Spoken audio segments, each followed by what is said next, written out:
lumapit tayo ng sa dakilang pangalan ng Diyos. Hindi po tayo magsasalos ng Papa. Binubuo sa atin ang aking pag-ibig sa pagdala at pag-alay at pagkakawal. Kalamanin natin ang mga ito ng may padalasa sa Panginoon. Ang pag-ibig ay nahayag sa atin. Pinatawad at tinanggap tayo ng Panginoon. Ialay natin ang ating mga sarili bilang magamang handog sa kanyang harapan. Masasahin ang ating mga puso sa Panginoon, gamit natin ang kanyang mapagpalang presensya, habang tayo sumasama sa kanya sa Espiritu at sa katotohanan. Alalahanin natin ang masaganang kaloob ng Diyos sa buhay ng bawat isa. Magalak tayo sa pagkatunay na ang Diyos ay tapat at mabuti, at anumang kaloob niya ay maasahan. Bilang ni Apostol Pablo, at hindi tayo pinugot ng pag-asa ito, sapagkat ang pag-ibig ng Diyos ay binuhos na sa ating mga puso sa pamamagitan ng Espiritu Santo na itinagkatoob sa atin. Manalangin tayo sa patnubay ng banal na Espiritu.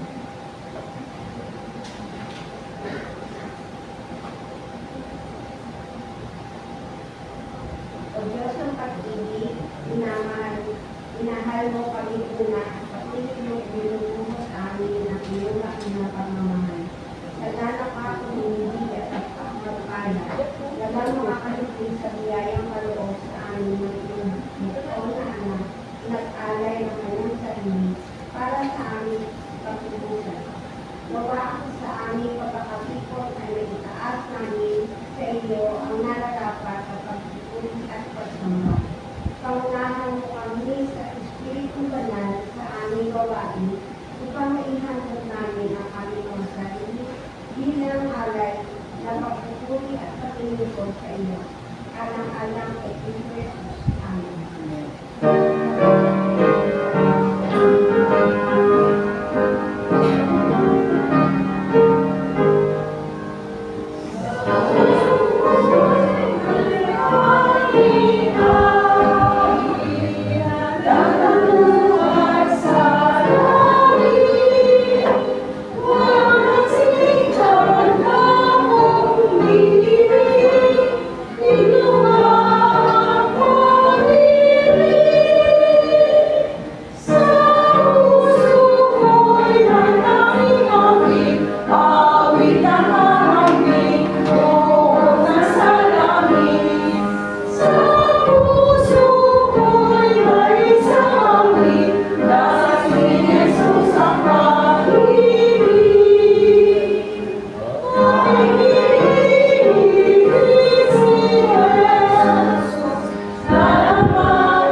Pakumbabaan tayo lumapit sa Kanya ng may pagkaalam sa Kanyang mabuting kalooban.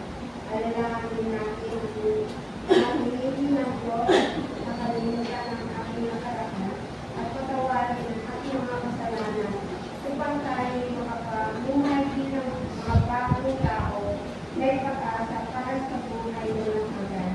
Halina wawin natin ngayon lang sandali na katahimikan para sa pangungkisan.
Diyos ay pangako ng kapatawaran sa sinumang magsisisi at mapapalisos sa anak sa pananampalataya.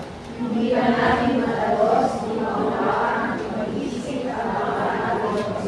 Sa parara sa ating mga kapiyakap, laging ang harap para sa ating umalang ng pag-ibig. Kaya naman, pasalamatan kita sa pagkiyaya at kabutihan. Kapagdanatin ito sa pagkakilala ng mga buhay.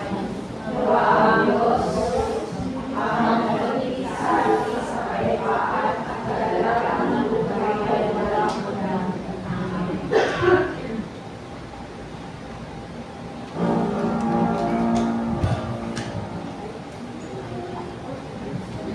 Kami po yung magkakilala.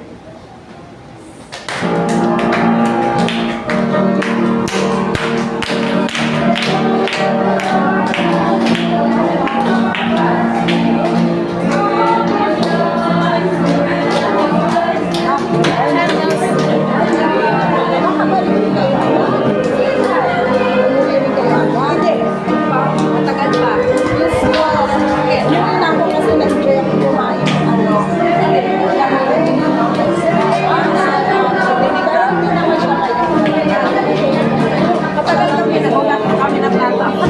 Saan pa?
Cover doctor po namin ngayon po ay 38. Parang hindi ka mahirapan. Ating po mga March celebrant. Nakita ni Krish yung baby mo parang March 3, Elder Tony, March 8. At saka si Erika March 20 to March 9 po, si Alo na kabaluno. Yung March 19, hindi ko niya kapag si Garcia. Sa 21 po, si Joey Lucy. Sa March 27, Brother Albert de Pacola. March 29, Elder Grace. March 30, si Enrique Retanya. March 31, si Albert Montero de Pacola. At hindi sila na, nasama natin sila ng happy birthday. Happy birthday to you. Happy birthday, happy birthday. Happy birthday to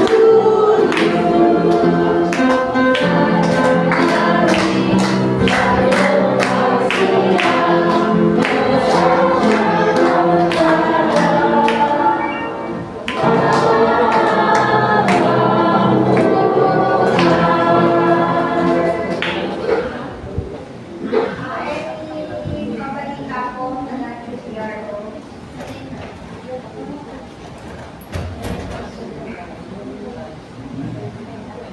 Nasa CWA po, kahapon po ay may gawain ng CWA na celebrate po natin ang Women's International Women's Month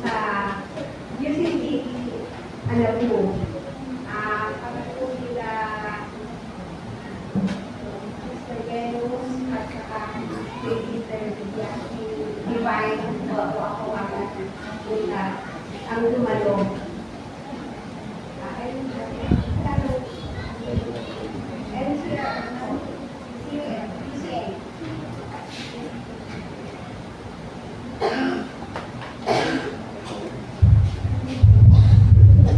Ang kagawata po na lahat ay alam naman muli sa mga kalalakihan na meron tayong gawain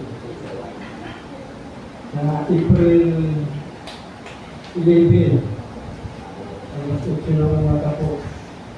Ito po ay ganapin sa BCP Binamista. Ito ang gawain nito ay tinatawag na Peak of Salvation. Ang bawat isang dito ay mag-aalay ng ilang pagtuturo sa bawat sa kanyang buhay. Sa mag-presyo ng bawat church, department, mag-presyo ng mga alay, mga awit, testimony sa buhay niya, magdalap sa buhay niya. Natanggap niya sa Panginoon. Yun na yung gawain na yun na tinatawag ito sa vision. Ito po ang gawain sa kalalakihan. Yung darating, April 11. April 11 na maghanda tayo ng ating presentation. Kasi ito, maganda itong gawain ito bilang pa kung sa mga kalalakihan gawain ito. Kaya dadalo naman tayo. Wala pa naman sinasabi yung registration. Ang paano ang sila nila. Nasa ko sa BC, sa BC mo. Kasama ko po, kung sila ko, ginagawa ko yun. Yun lang po, maraming salamat po.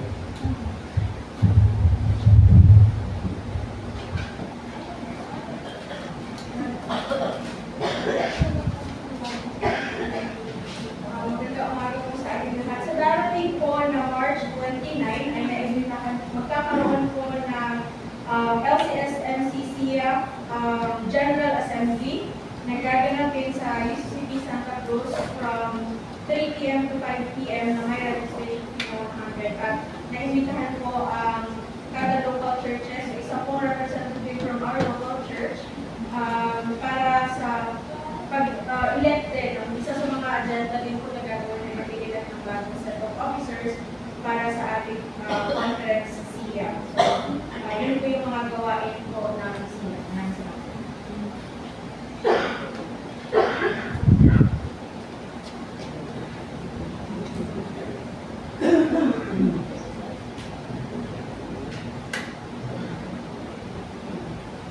Magandang umaga po. Para naman po sa Christian Education and Nurture, at sa last Sunday of this month, which is March 29, kayo po magkakaroon ng visitation sa Pasay City Youth Home. So, meron po tayong 18 children, 13 are males and 5 are females. Isa pong bata ay taga CAR, at tapos meron naman silang for temporary shelter na babae at ita-transfer na po sa ibang institution. Anyway, kasi case study ito ng social worker. Anyway, bale 20 clients po lahat or 20 bata po ang ating mabibiyayaan ng pagbisita sa March 29. So, nagpapasalamat din po tayo sa mga kaibigan at kapatid natin na tumutulong sa mga bata ito. Mostly po, ang kailangan po ng mga bata ito ay mga tawag dito, towels, soaps, mga toiletries, no? Ito po yung kailangan nila. So, tandaan po natin sa March 29 ang ating pong pagbisita muli sa Pasay City Youth Home, mga alas 3 po ng hapon. And then, for our home Bible study, huwag kayong mawawala sa Wednesday, sa bahay naman po namin ang prayer meeting and Bible study. Mukhang uso kayo ng uban mo.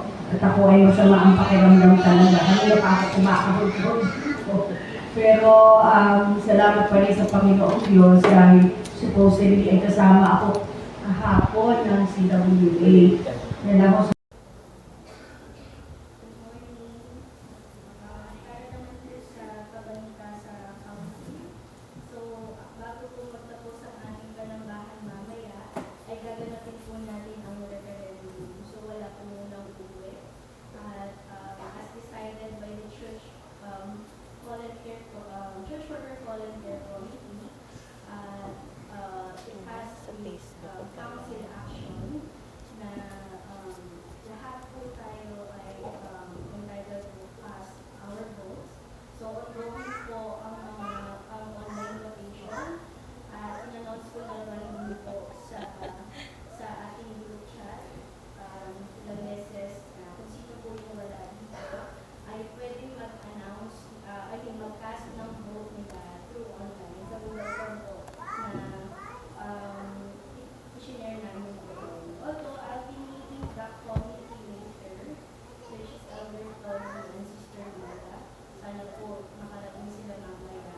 Kasi after po ng votation, bibilangin na din po natin yung boto dito sa ISCA. And then, si Ate Maila po, until now, minomonitor niya yung online voting. So, let me share with you again the letter from the settlement kasi last Sunday, konti lamang po tayo. And I already shared this sa council. So, para po sa kaalaman ng lahat, this was addressed to me as the council chair of UCC Pasay. In response to the letter calling for a part-time church worker, we are delighted to endorse Pastor Romina Cantillo, Administrative Pastor for EY 2026 to 2028 first term. With an intern person for an interview, by inviting her to teach on Sunday worship service. We hope that upon receipt of this letter, your council will act on the settlement committee's recommendation before March 15, as the 27th annual session will be held on April 16 to 18. This time we attach a copy of Pastor Cantillo's profile, procedure of church workers call, and church workers contact. So last Sunday po, imbitahan natin si Sister Nina para po maging guest teacher. At the same time, in-interview na po siya ng CWC. Bagamat sinabi po natin sa sulat, we're looking for the part-time, pero si Sister Nina po ay nag-signify na bigyan siya ng full-time. So pag-uusapan pa po ito ng konsilyo with the council action, kasabay na po ng magiging resulta ng ating referendum. On behalf of Sister Lisa, mamaya po, magkakaroon po tayo ng meeting regarding the concert this coming August and then the anniversary this coming June. Last Thursday po, we were able to meet in person si Sister Jeanette Ortiz. She's one of the choir president of choir, si Lulun, ng PFC Edinburgh Malaki Church. Siya po ang makakasama ni Sister Lisa sa overall register sa pag-ayos po ng ating anniversary. So, may mga mungkahi din po from the PFC at may mga changes pa rin from them. So, sana po ang community mamaya ay kumpleto para po makausad na po tayo from the family. Kasi nagtatapos na po yung March, April na, and mag-prepare pa po tayo for the community. And approaching na po ang anniversary this coming June. So, sana po mamaya, let's have the final brainstorming for this para magkakasunduan na po talaga natin yung pinakapagod. Salamat po.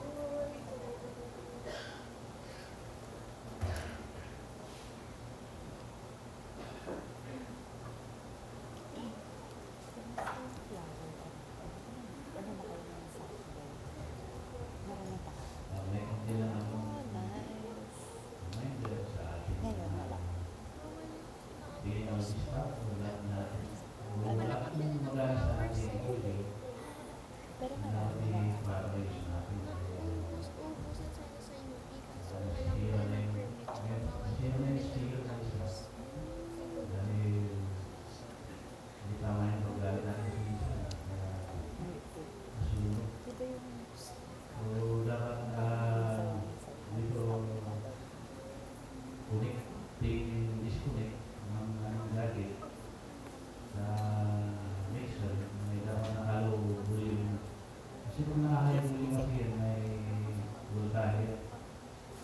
yung ginagamit natin na banana type o type B, na may dalawang linya yan. Kaya pag binunot mo yung sinaksak mo, magkagagawa mo sa bigalit. Bigalit kaya nagkakagawang din. Pero yung sa pagbunot mo, ganun din. So, kaya sila mag-gawang. So, unti-unti nasusunod yung ating speaker, yung mayroon kasi ng voice ko rin. Yun ang nasisiya. Kaya, makakaiwas natin ito lang saksak natin, yung bunot din. Kaya naman yan, may manual feeder yan. Pili siya ko yun. Para hindi mag-ground ating speaker kasi masira yung speaker. Ang susunod yan, yung ampli naman, natamaan niya may integrated siya. Sabi nga, nakikita kong speaker doon sa maso lang maliliit, nasawang 100 plus lang yan. Samantala yung ampli na niya ay 1,200 plus yan. So, yung sa 100 plus, kulang tayo ng 500 plus. Saka may tama din yung speaker na yun. Sulog na yung video. Kaya hindi na nakakana. Saka ito din may mga tama dito. So, kaya nasa tayo sa middle yung volume. Hindi natin kailangan ipag-i-masyadong volume natin. May tendency na susunod. Kaya talaga sa akin lahat na iwasan natin nakakaya volume. Dahil sa volume unit, hindi kailangan gawa dun sa master volume. Kaya sa unit volume na upang manatiling masira yung ating volume. Kapag salita ng tayo ng mic, huwag may ilagay yung bibig natin ba hindi kailangan i-taas yung volume sa volume. Kaya hindi masubo yung speaker natin. Makamay ko lang ito sa yung video ko lang.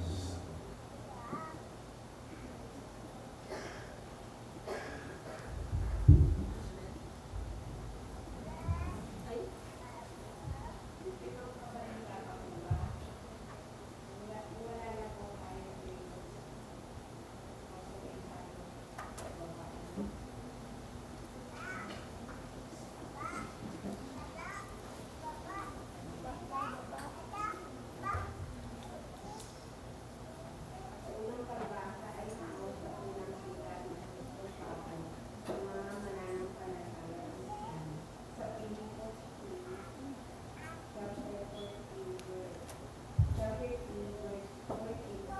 4 to 14. Ang totoo, ako ay sapat na dahilan upang paghawakan ng mga pisikal na bagay. Kung iniisip niyo man na siya may kapilang umasa sa ganito mga bagay, lalo na ako. Ako'y pinili sa ikawalong araw mula ng ako'y isulat. Ako'y isang tunay na israelita. Buwa sa angkan din ng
sinong bagay ang Panginoon sa kanila.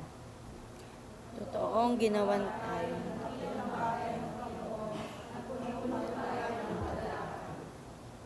Panginoon, muli ninyo kami paunlarin, tulad ng iyong batis na muling nagkaroon ng tubig. Silang nagtatanim ng mulong ay mag-aani huwag sila.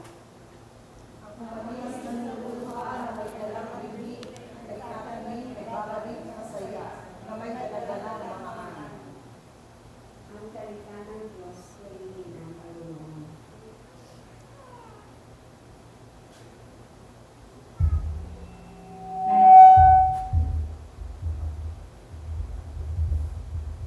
Manatili po tayo nakatayo para sa pagbasa ng mula sa Ebanghelyo ng Panginoon ayon kay Juan 11:38.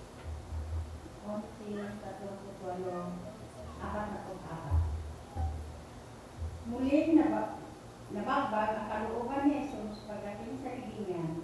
Ang kinalibingan kay Lazaro ay isang yungib na natakpan ng malaking bato. Alisin ninyo ang bato, utos ni Jesus. Ngunit si Martha, nakakatid ng namatay, ay sumagot, Panginoon, nangangamoy na po siya ngayon. 4 na araw na siyang patay.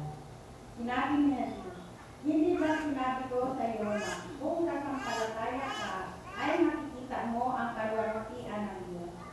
Kaya inalis nila ang bato. Tumingala si Jesus sa langit at sinabi, Ama, nagpapasalamat ako sa iyo sapagkat dininig mo ako. At alam kong lagi mo akong dinirinig.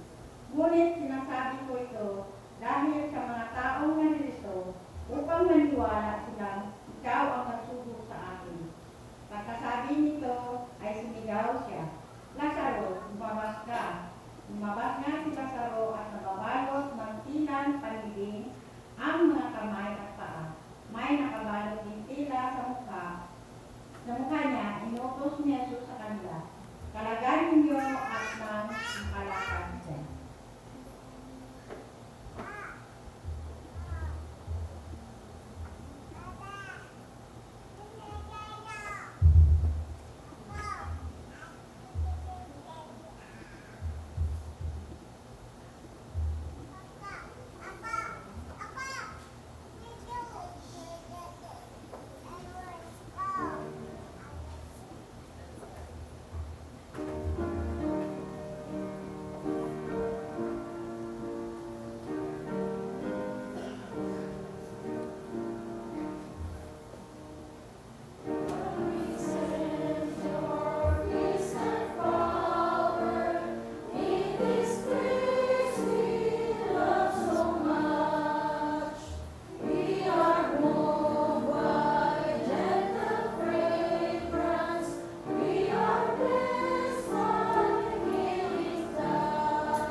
pighati at tagumpay.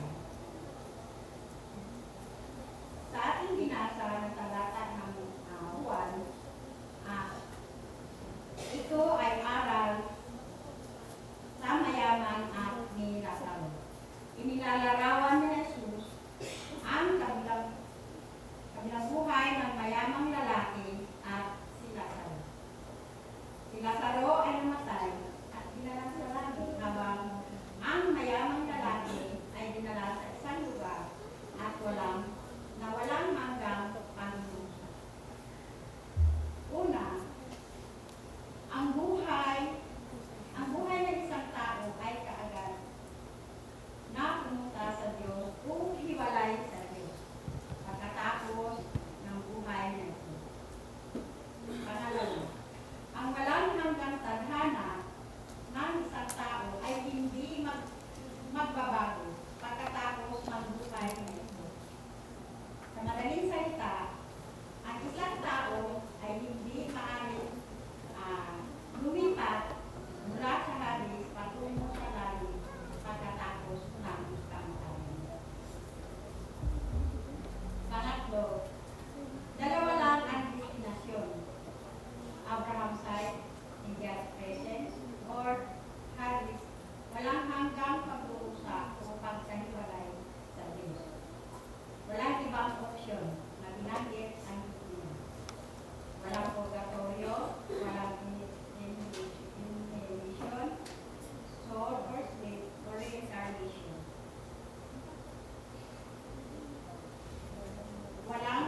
Walang patay na nabubuhay. Sa panahon natin ngayon, siguro kung makakita kang may patay na nahibalsa mo na, tapos biglang babangon, ano gagawin natin? Ano gagawin mo? Makakita ka ng takbo. Kasi, paano siya nabuhay?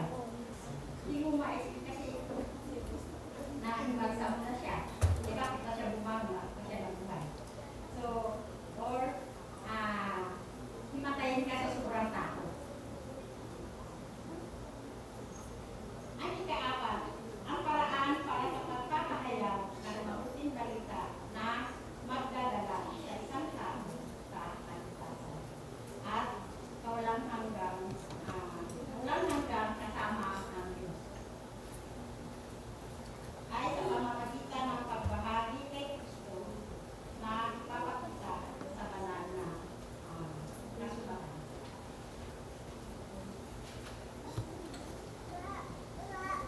At the end of the account includes reference to the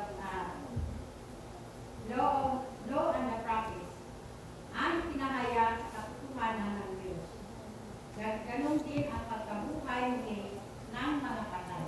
Isang patukoy sa muling pagkabuhay ni Jesus. Ang ikalima, binigyan din ni Jesus ang panlilinlang at kakulangan ng kayamanan tungkol sa kaligtasan. Maaring gamitin ang pera para sa mabuti o masama. Ngunit ang kayamanan ay madaling masira. Mayaman ka man, salamat ka sa lahat. Ang tanong kung masaya ka ba or makatulog ka ba? Kasi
tinuturo dito ang pagiging mabuti sa kapwa at pag-iipon ng kayamanan sa langit. Ito ang pinakamahalaga bilang isang mananampalataya kay Kristo. Sa ngalan ng Ama, ng Anak, ng Espiritu.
mga regular worshiper kahit hindi pa po kayo ayaw po na pag-regular na class. And this was discussed with the council at mayroon din po itong council action. So, ang mechanics po nandito, we have a secret ballot. Individually, i-distribute namin with roll number. So, ang question na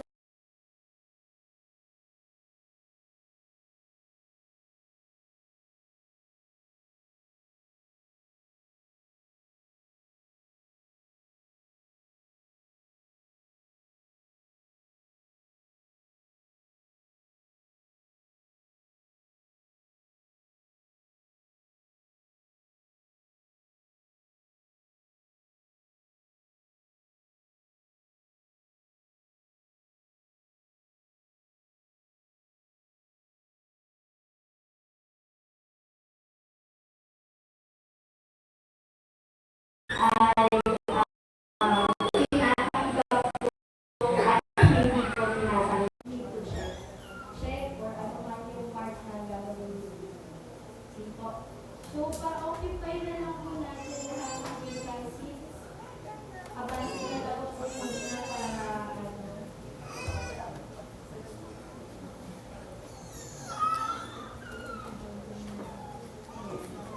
lapit na lang po para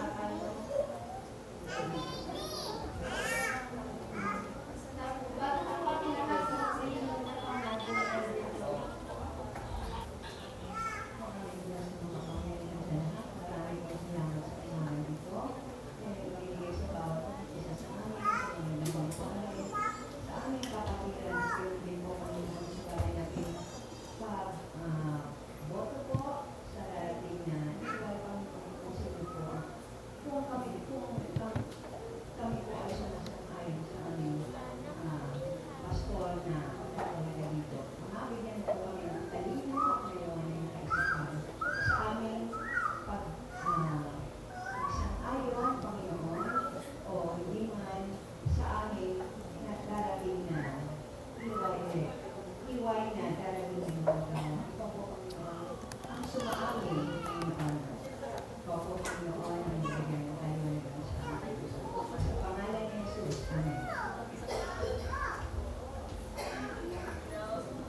yung tubigan? Dala mo.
Meron.